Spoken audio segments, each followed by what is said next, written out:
ዓለማችን ካላት ተንቀሳቃሽ ስልኮችንና የኤሌክትሮኒክስ ምርቶችን በማምረት ሂደት ውስጥ ወሳኝ ስፍራ ካለው ኮልታን የተሰኘው ማዕድን 15% መገኛው አንዲት አፍሪካዊት ሀገር ነች። የዚህ ሀብት ግማሽ ያህሉ መገኛም የግጭት ቀጠና፣ የደም ምስ ያለባት፣ የጥይት ድምፅ ነጋጠባ የሚያፏጭባት ነገር ግን በልምላሜ የተሞላው የማሳሲ ኮረብታማ አካባቢ ነው። በምስራቃዊው የኮንጎ ዲሞክራሲያዊ ሪፐብሊክ የሚገኘው ይህ አካባቢ የኤም23 አማጽያን በሚቆጣጠሩት ኪቩ አውራጃ በ60 ኪሎ ሜትር ርቀት ላይ ከጎማ ከተማ በስተሰሜን ምዕራብ ይገኛል። የማሳሲ ኮረብታማ አካባቢ ረብጣ ቢሊዮን ዶላሮች በከርሰ ምድሩ አቅቦ ይዟልና በሺዎች የሚቆጠሩ ማዕድን ቆፋሪዎች ጠልቀው የሚገቡባቸው ከርቀት ሲመለከቷቸው ነጠብጣብ የሚመስሉ በርካታ ጉድጓዶች ይገኙበታል። ሀገሪቱ በፈጣሪ የተሰጣት የጸጋ የልጆቿ ደም መፋሰስ፣ የሕዝቧ መፈናቀል ዋነኛ ምክንያት ነው። ለአብነትም የፈረንጆቹ 2025 ከገባ በኋላ ባሉት 26 ቀናት ውስጥ ብቻ 400,000 ዜጎች ቀያቸውን ለቀው ሕይወታቸውን ለማትረፍ ወደሚችሉባቸው አካባቢዎች ሸሽተዋል። የአካባቢውን ሀብት እንዳሻው ማጋበስ ያልቻለው የፊሊክስ ሼሼኬዲ መንግሥት አሜሪካ የአማጽያኑንና የነፍጥ አቀባያቸው ሩዋንዳን እጅ ከሰበሰበችላቸው የማዕድን ሀብቷን ለሀገሪቱ ባለ ሀብቶች ክፍት እንደሚያደርጉ ካሳወቁ በኋላም ከትራምፕ አስተዳደር ጋር በታህሳስ 4 2025 18 አንቀጾች ያሉት የማዕድን ሀብት አጠቃቀም ስምምነት ተፈራርሟል። ይሁንና አሁንም የሰላም ሽታ ወርቋል። ኮንጎንና የሕዝቦቿ የደም መፋሰስ ምክንያት የሆነውን የማዕድን ሀብቷን እንቃኛቸዋለን። አብረን እንሁን።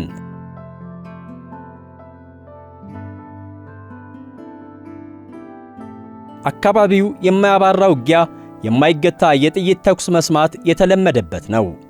ይህም በማዕድናት ሀብት የበለጸገውን የሀገሪቱ ክፍል የብልጽግና ሳይሆን የደም መፋሰስ ማዕከል አድርጎታል። ትልቅ ሀብት የያዘው አፈር በዘልማዳዊ መሳሪያ ከምድር ተቆፍሮ እየወጣ ተፈላጊውን ማዕድን የያዙ የዓለት ስብርባሪዎች ተለይተው ይወጣሉ። በሌላ አካባቢም በዓለቶች ውስጥ ያለው ውድ ማዕድን ይለያል። በምስራቃዊ የሀገሪቱ ክፍል የሚገኙትን ጎማና ቡካቩ ከተሞች በሚቆጣጠረውና ኤም23 በተባለው አማጺ ቡድን ከዚህ ቀደም የገባውን ቃል አላከበረም በሚል የሚወቀሰው የኮንጎ ዲሞክራሲያዊ ሪፐብሊክ መንግሥት አማጺያኑን የምትደግፈው ሩዋንዳንና ጦሯን በግዛቶቹ ላለው አለመረጋጋት ሲወቅሳት ከርሟል። የተባበሩት መንግሥታት ድርጅትና ሌሎች አገራትም ይህን የኪንሻሳ መንግሥት ውንጀላ በተደጋጋሚ ያስተጋቡታል። በአካባቢው ያለው ግጭት የሚጋጋልበት ፍጥነት እጅግ አስጊ ነው የሚለው የተባበሩት መንግሥታት ድርጅት በአፍሪካ ታላላቅ ሐይቆች አካባቢ የለየለት ከባድ ውጊያ እንዳይከሰትና ከዚህ ቀደም በሚሊዮን የሚቆጠሩ ሰዎች ሰለባ ያደረጉት 2 ግጭቶች ሦስተኛው ክፍል እንዳይጀመር ስጋቱን በተደጋጋሚ ገልጿል። በምስራቃዊው የሀገሪቱ ክፍል ባለው ጥቅጥቅ ደንና በማዕድን በበለጸጋው አካባቢ በሚንቀሳቀሰው አማጺ ቡድን የሚመራውን ከዚህ ቀደም የነበረ ግጭት ለማስቆም በአውሮፓውያኑ መጋቢት 23 2009 የተደረገው ስምምነት በኮንጎ መንግሥት በኩል ተፈጻሚ ያልተደረገም በሚል ነበር አማጺ ቡድኑ ነፍጥ አንግቦ የተነሳው። ኤም23 የተሰኘው ስሙ መነሻም ይኸው ስምምነት የተደረሰበትን የፈረንጆቹ ማርች 23 የመጀመሪያ የእንግሊዝኛ ፊደል ኤምንና ዕለቱን ያቀናጀ ነው። አማጺ ቡድኑ ከቱትሲ ጎሳ በተውጣጡ ጦረኞች የሚመራና ከኮንጎ መንግሥት አንጻር ነፍጥ አንግቦ የቆመ እንደሆነ ይነገርለታል።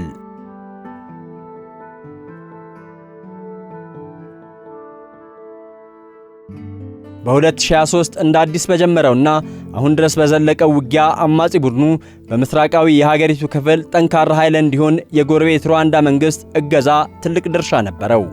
በኮንጎ መንግሥት አስተዳደራዊና ወታደራዊ ተሳትፎ እንደሚያደርጉ የተገባላቸው ቃል አለመከበሩን የሚገልጹት አማጺያኑ የአናሳ ቱትሲዎች መብት ለማስከበር እናደርገዋለን የሚሉት ትግል በማዕድን ሀብት የበለጸገውን አካባቢ የመቆጣጠር ድልና ዕድል ሰጥቷቸዋል። በየዕለቱ ከ10 ሺህ በላይ ማዕድን አውጪዎች በልተው ለማደር ከርሰ ምድሩን የሚሰረስሩት አካባቢው ከጎረቤት ሀገር ሩዋንዳ የዓለማችን ምጣኔ ሀብት ውጊያ ዋነኛ አጋፋሪዎች እስከሚባሉት ቻይናና አሜሪካ ይራኮቱበታል። በአውሮፓውያኑ 1994 በሩዋንዳ ስምምነት 100,000 ቱትሲዎች ለዘብተኛ ሁቶች ላይ በተፈጸመው ጭፍጨፋ የተሳተፉ የሁቱ ጎሳ አባላትና ከሕግም ከፍትህም ሸሽተው በኮንጎ የመሸጉ ወንጀለኞች የሩዋንዳ ነፃ አውጪ ዲሞክራሲያዊ ግንባር አማጺ ቡድንን መስርተዋል። በምስራቃዊ ኮንጎ የሚንቀሳቀሰው የማዕድን ማውጫ ስፍራው የተቆጣጠረውና በቱትሲዎች የሚመራው ኤም23 አማጺ ቡድን ከነዚህ ወንጀለኞች አንጻር መቆሙ ለደህንነቴ ወሳኝ አስተዋጽኦ አለው የሚለው የሩዋንዳው ፕሬዝዳንት ፖል ካጋሜ መንግስት ትልቅ እገዛ ሲያደርግለት ቆይቷል። እርምጃው በሀገራት የውስጥ ጉዳይ ላይ የተደረገ ጣልቃ መግባት ነው የሚለው ዓለም አቀፉ ማህበረሰብ የኪጋሊን ድርጊት ሲያወግዝ፣ አሜሪካ ደግሞ የተለያዩ ማዕቀቦችን ከመጣል ጀምሮ በሁለቱ መንግስታት መካከል የሰላም ስምምነት እስከ ማስፈረም ደርሳለች። የተባበሩት መንግስታት ድርጅት ከ2 ዓመታት በፊት ወደ አካባቢው ባለሙያዎች ልኮ ያደረገውን ጥናት ተንተርሰውም የኮንጎ መንግስትና አሜሪካን ጨምሮ ምዕራባውያን ኃይሎች የኪጋሊው ጉምቱ ፖለቲከኛ ፖል ካጋሜ በጦር መሳሪያና በገንዘብ ብቻ ሳይሆን በሺዎች የሚቆጠሩ ወታደሮቻቸውንም በቀጥታ በማስገባት ጭምር ቡድኑን ሲያግዙ እንደቆዩ ሲገልጹ ቆይተዋል። የፖል ካጋሜ መንግስት ግን ሉዓላዊ ድንበሩን ከማስከበር የሚሻገር እርምጃ አለመውሰዱን ይናገራል።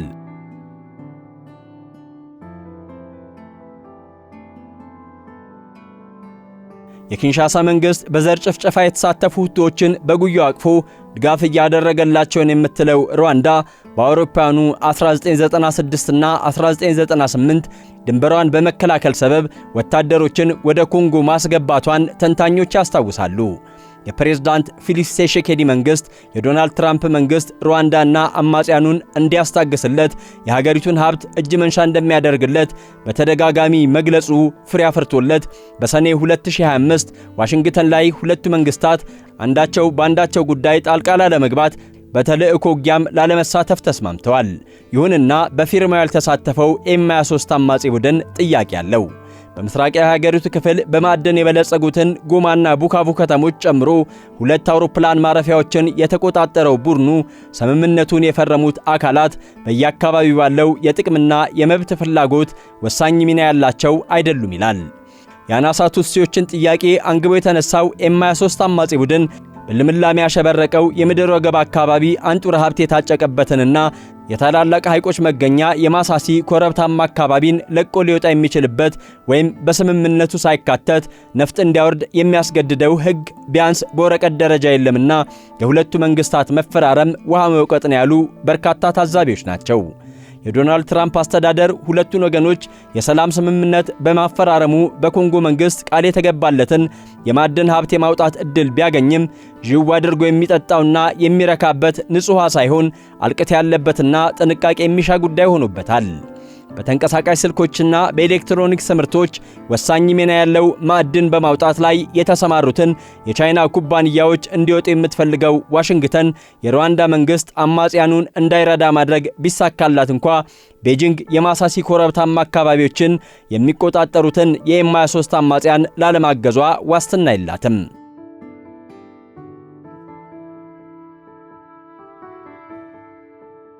በውስጡ ኒዮምቢየምና ታንታለም የተባሉ ማዕድናትን የሚይዘው ኮልታን በማምረት በዓለማችን ቀዳሚ የሆነችው ኮንጎ ምናልባትም የቻይናና አሜሪካ የተልእኮ ጦርነት ማዕከል ልትሆን ትችላለች የሚሉ ተንታኞች በርካቶች ናቸው።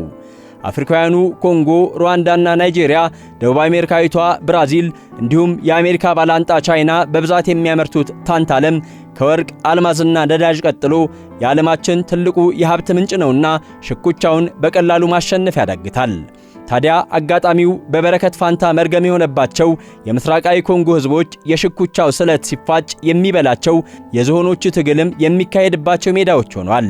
በኮንጎ ሰላም በማስከበር ስም በተባበሩት መንግስታት ድርጅት ስር ከ30 በላይ ሀገራት የተውጣጡ ከ18300 በላይ ወታደሮች ከ2017 ወዲህ ባሉት ዓመታት ሰፍረው የነበረ ሲሆን የኮንጎ መንግስትን ደግፈው ከኤም23 ጋር ተዋግተዋል። በተባበሩት መንግስታት ድርጅት የጸጥታው ምክር ቤት ቋሚ ወንበርና ድምፅን በድምፅ የመሻር መብት ያላቸው አሜሪካ፣ እንግሊዝና ፈረንሳይን ጨምሮ በርካታ ምዕራባውያን ሀገራት ወታደሮቻቸውን ያሳተፉበት ሰላም አስከባሪ ኃይሉ በተባበሩት መንግስታት ድርጅት የኮንጎ መረጋጋት ተልእኮ የሚል ስያሜ ይሰጠው እንጂ ሰላም እንዲሰፍን የሰራው ነገር የለም ተብሎ ሲወቀስ ቆይቷል። በመቶ ሺዎች የሚቆጠሩ የአካባቢ ነዋሪዎች ጓዛቸውን ጠቅልለው ነፍሳቸውን ለማዳን እግራቸው ወደ መራቸው አቅጣጫ ሲሸሹ በለስ ያልቀናቸውም የጥይት ሰለባ ሲሆኑ የተባበሩት መንግስታት ድርጅት በግጭት ወቅት ሕይወታቸው ያለፈ ጥቂት የሰላም አስከባሪ ኃይሉ አባላትን ያህል አለመጮሁ በርካቶችን ያስገረመ ጉዳይ ነበር።